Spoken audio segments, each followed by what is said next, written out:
Namayani ang husay sa billiards ng dalawang Pinoy sa 2024 Chinese Taipei 9-Ball Open Championship sa Taiwan.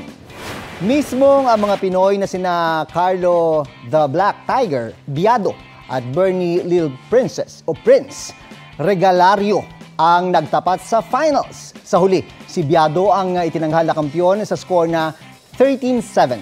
Second place naman si Regalario. Good job! At congratulations sa sportsmanship ng ating Pinoy billiard players. Kapuso, alamin ang maiinit na balita. Bisitahin at mag-subscribe sa GMA Integrated News sa YouTube. Sa mga kapuso abroad, samahan nyo kami sa GMA Pinoy TV at sa www.gmanews.tv.